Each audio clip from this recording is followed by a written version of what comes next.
Magpasalamat kay Yahweh ay mabuting bagay.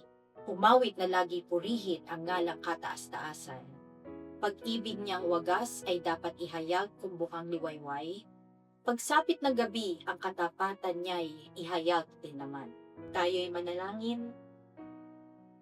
Salamat Panginoon sa pagkakataong patuloy mong ipinibigay sa amin na makarinig ng iyong balita, makarinig ng iyong mensahe sa linggong ito.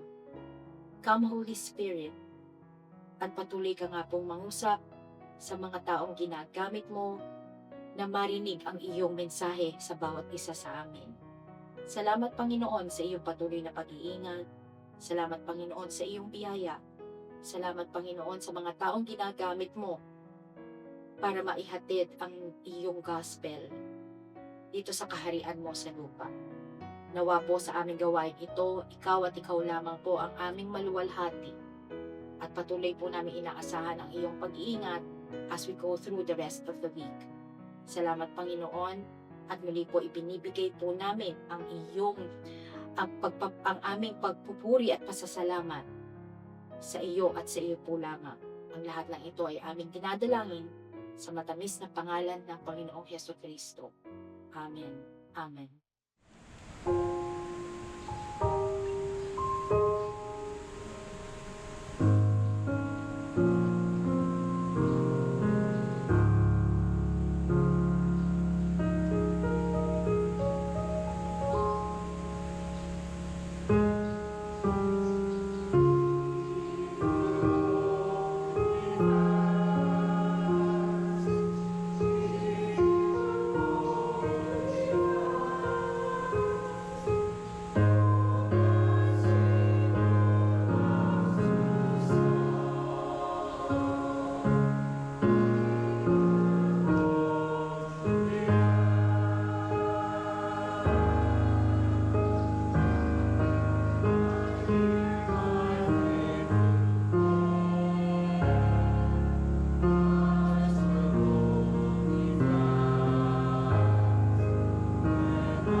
Sa ikalawang Korinto 4, 7-10, ganito po ang sinasabi.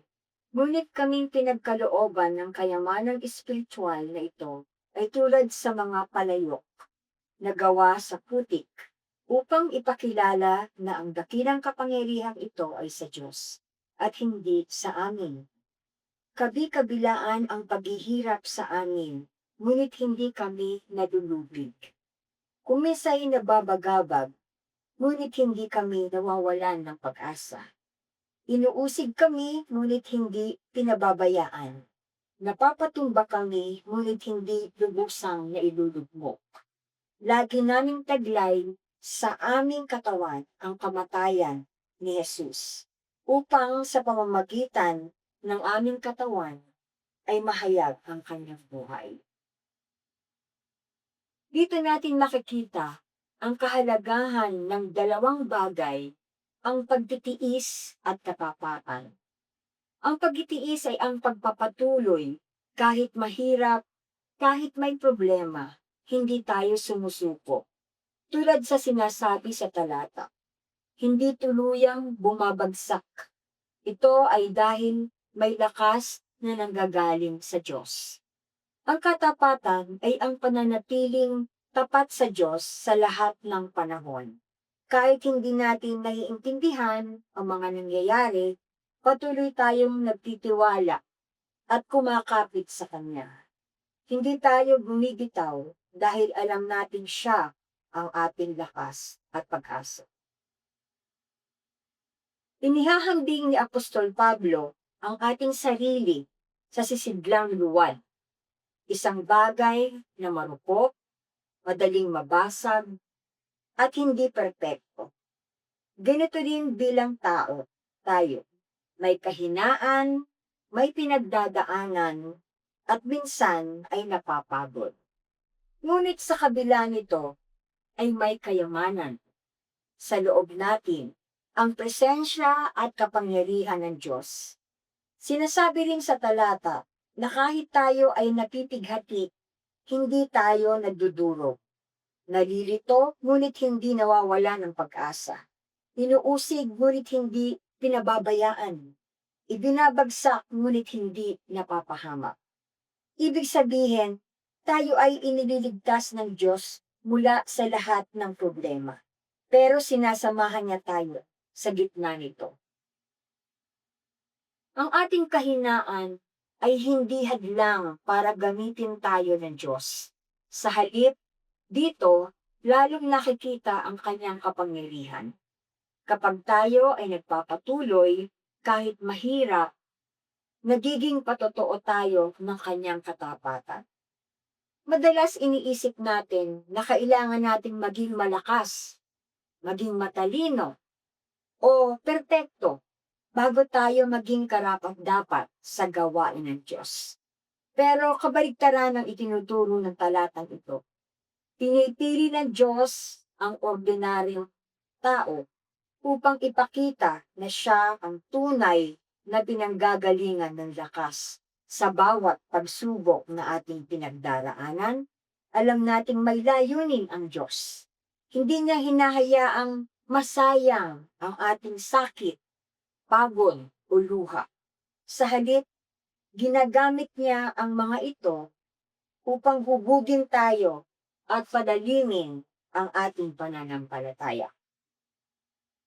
Kapag nararanasan natin ang hirap ng buhay, minsan parang gusto na natin sumuko. Ngunit paalala ng talatang ito na ang buhay ni Kristo ay nahahayag sa ating sa gitna ng ating kahinaan. At iyon ang tunay na kayamanan. Sa tuwing nakakaramdam ka ng pagod, takot, o panghihina, alalahanin mo, hindi kailangang maging perpekto para magamit ng Diyos. Ang mahalaga ay handa kang magtiwala sa Kanya. Ngayong araw na ito, tanungin mo ang iyong sarili. Handa ba akong ipagkatiwala sa Diyos ang aking kahinaan? Huwag mong itago ang iyong pinagdadaanan. Ialay mo ito sa Kanya. Kapag ikaw ay napipighati, tandaan mong hindi ka naduduro. Kapag nalilito ka, kumapit ka sa pag-asa. Kapag inuusig ka, magtiwala ka na hindi ka pinababayaan. At kahit binagsak ka ng buhay, manalig ka na hindi ka mapapahamak. Gawin mong layunin na ipakita sa iyong buhay ang kapangyarihan ng Diyos. Hindi sa pagiging perpekto, kundi sa pagtitiwala sa Kanya sa gitna ng kahinaan. Mga kapatid, ang buhay ay hindi madali, pero ang mensahe ng talata ay malinaw. Kahit tayo ay mahina, ang Diyos ay makapangyarihan sa pamamagitan ng pagtitiis at katapatan na ipapakita natin na ang buhay ni Jesus ay kumikilos sa atin. Amen.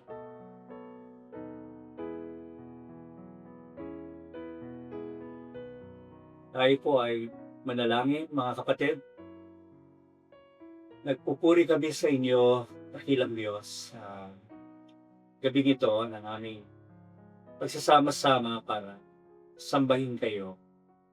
Salamat sa mensaheng narinig namin na nagpapaalala sa amin na kami makapagtitiis at mananatiling tapat sa anumang mga karanasan namin sa buhay dahil ikaw ang aming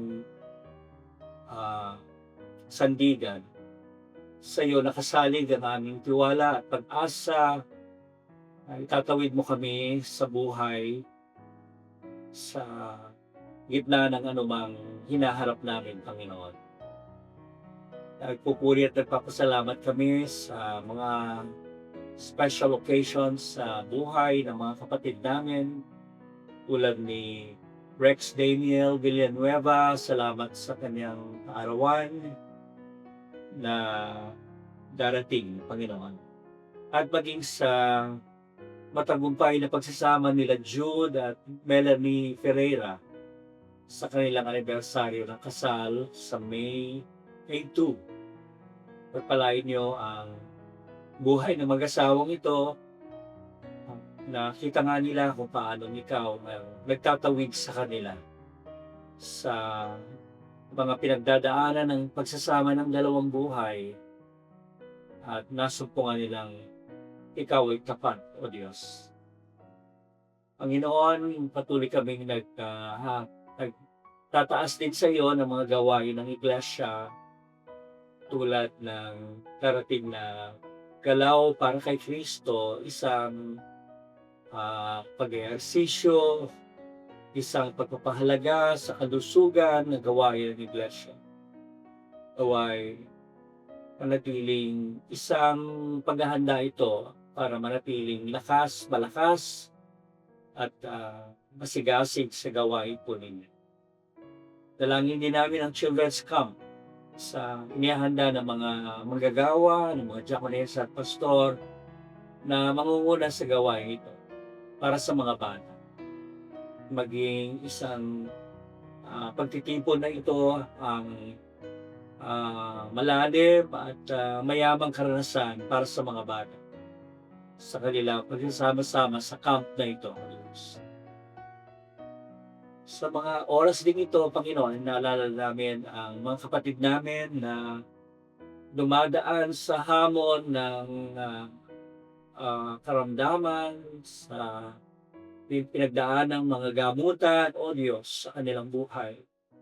O kaya nga dalangin namin ang patuloy na pagpapalakas, tuloy na pagpapanumbalik ng sigla ng kanilang katawan sa mga panahong ito, O Diyos. Tulad ng patuloy na pagpapalakas ng kapatid na Nori Villanueva, ni Alvin Panganiban, ng aming kapatid na Kalinda Leongson at ni Ernie Leongson, O Diyos. Dalangin namin ang mga pamamaraan po ninyo ay maranasan nila ang himala, ang kapangyarihan niyo, O Diyos, sa kanilang buhay.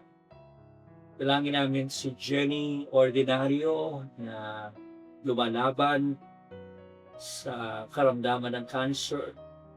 Kayo ang Diyos ng lahat ng mga posibilidad iparanas po ninyo sa Kanya ang magagawa po ninyo, Panginoon. Pagalingin po ninyo siya.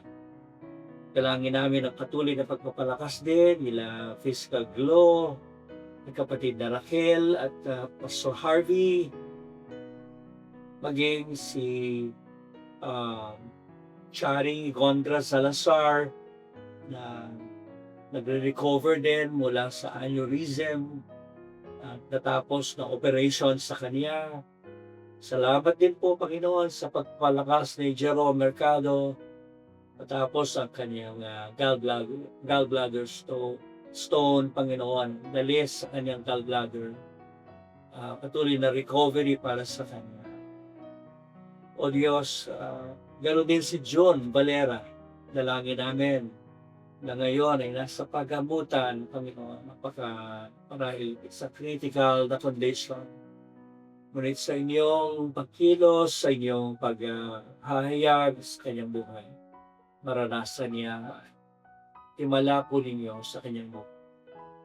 Panginoon, dalangin namin ang kaaliwat, kalakasan, kapayapaan sa buong pamilya nila Nanay Vivian Avila, ang ina ni Deaconess Fatima Avila, na umuwi na po sa inyo. Naway, bigyan po ninyo na kaaliwan ng buong sambahayan sa panahon ng kanilang pagdadalamhati, pangungulila, sa pagpanaw ng kanilang ina. Samahan niyo po sila at yakapin po ninyo sila sa mga panahong ito at sa mga darating na araw na pinagdadaanan nilang kalungkutan, O Diyos. Purihin ka, Panginoon, sa inyong presensya sa kanilang buhay sa gitna ng karanasan ito. Patuloy naming dalangin ang aming mga kababayan na humaharap din sa hamon ng hirap ng buhay.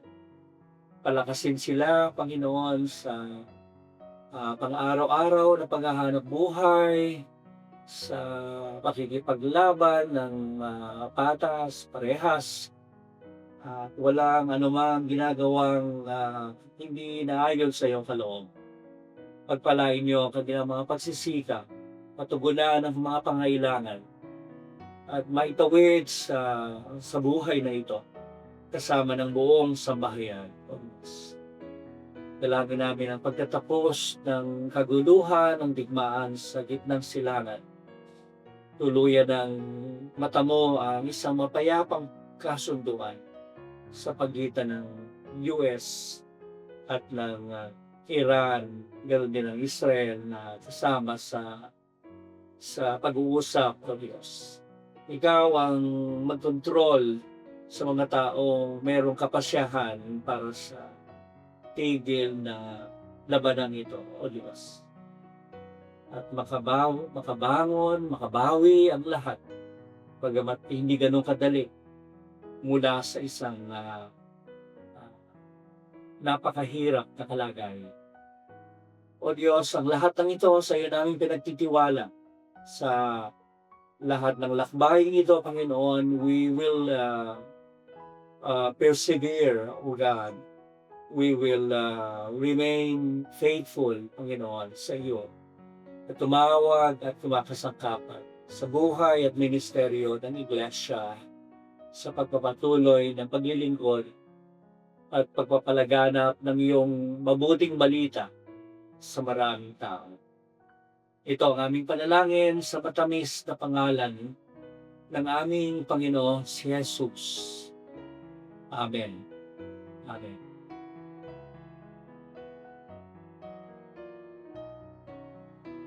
Sa Kanya na makagagawa ng higit kaysa lahat ng kaya nating hilingin at isipin. Sa pamamagitan ng Kaniyang banal na Espiritu na naghahari sa atin, sa Kanya ang kaluwalhatian, sa pamamagitan ng Iglesia at ni Kristo Jesus, magpakailanman. Amen. Amen.